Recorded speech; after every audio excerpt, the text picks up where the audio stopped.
Laissez-moi vous parler du parcours de l'une de nos participantes qui, elle aussi, pensait ne pas avoir le temps et qui a réussi sa formation. Lorsqu'elle a rejoint l'Académie du Custom Night Changer, elle était salariée à temps plein dans une boîte à 1 heure de chez elle, soit 2 heures de trajet quotidien, avec une amplitude horaire de 6 heures du matin à 19 heures le soir. Je n'ai pas besoin de vous faire un dessin, vous avez identifié le problème.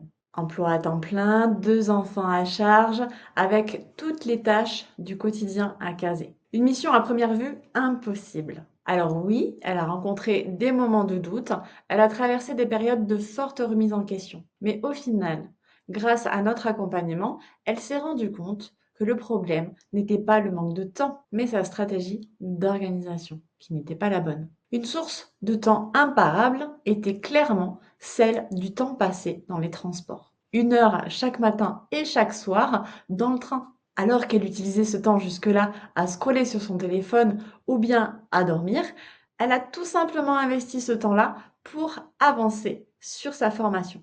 1 heure à 2 heures par jour. Ainsi, le reste de la soirée, elle était libre pour prendre soin d'elle et de sa famille sans culpabiliser ni énervement.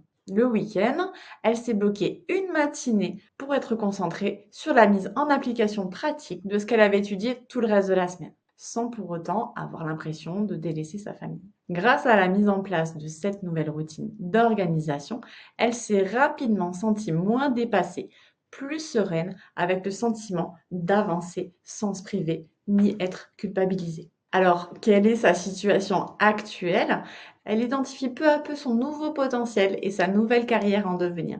Alors qu'elle était épuisée physiquement et moralement, aujourd'hui, elle voit le bout du tunnel. Elle tisse petit à petit sa future entreprise en parallèle de son emploi, de manière sereine. Maintenant, elle en est certaine. Elle ne reviendra pas en arrière.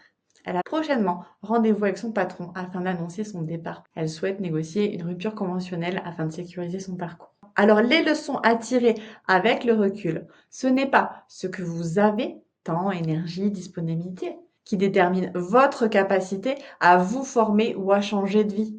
C'est ce que vous en faites.